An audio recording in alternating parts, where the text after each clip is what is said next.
Hello friends, कैसे हैं आप लोग। सबको मेरा जय भीम। नमो बुद्धाय। भगवान बुद्ध के सुविचार और अनमोल विचार। भगवान बुद्ध अपने भिक्षु संघ को एक कथा सुनाते हैं, एक कहानी सुनाते हैं।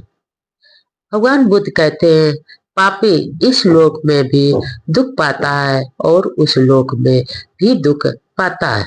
श्रावस्ती में चुन्न शुक्र नामक एक कसाई 55 वर्षों से सुअरों की हत्या कर अपना जीवन यापन कर रहा था।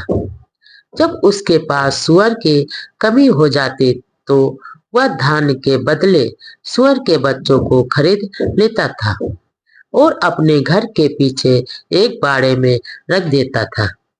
वहीं उन्हें खाद्य सामग्री खिलाता रहता था। तरह तरह के वृक्षों के पत्ते या और शरीर का मल खिलाकर उन्हें बड़ा करता रहता था। जब किसी सुअर को मारना चाहता था तो उसे बद स्थान पर बांध देता था और उसके शरीर को बेत से मार मार कर फुला देता था। इस प्रकार उस सुअर के शरीर का मांस गाढ़ा और मोटा हो जाता था। तब बांस की एक नली से उसके पेट में गर्म जल डालता था। ऐसा करने से गर्म जल पेट में जाकर उसके गुदा से बाहर निकल जाता था। ऐसा बार बार वह करता रहता था और इस प्रकार उस सुअर का पेट पूरी तरह साफ हो जाता था। इसके बाद वह गर्म जल डालकर उस सुअर के काले और कड़े बालों को नरम कर देता था।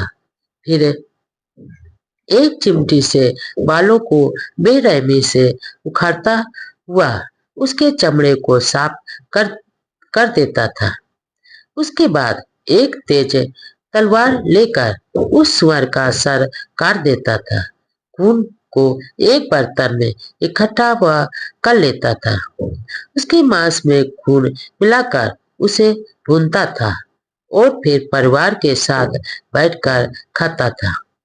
बचे हुए मांस को वह बाजार में बेच देता था। इस प्रकार निर्दयता से जीवन जीते हुए चुन्न शुक्रिक ने 55 वर्षों तक सुअरों की हत्या की थी। निर्दयता का यह सिलसिला था कि इन वर्षों में अध्यप वह बौद्ध विहार के पास ही रहता था, पर कभी भी वह बौद्ध विहार नहीं गया था। एक कड़ शुल्क के बराबर भी दान नहीं दिया था।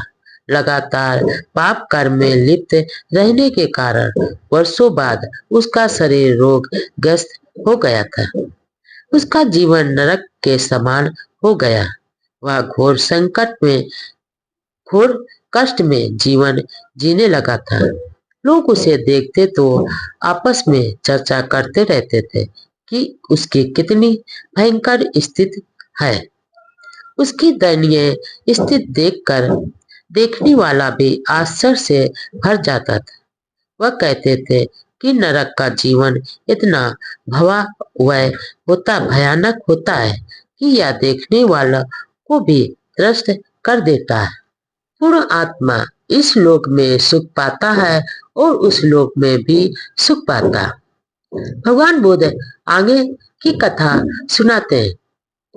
भगवान बुद्ध कहते हैं, सुअर की बोली बोलता, सुअर की तरह अपने शरीर को घसीटता तथा घर के अंदर की चीजें तोड़ फोड़ कर देता था। उसके घर के लोग उसका मुंह बंद कर देते थे, पर वह मुंह खोल लेता था।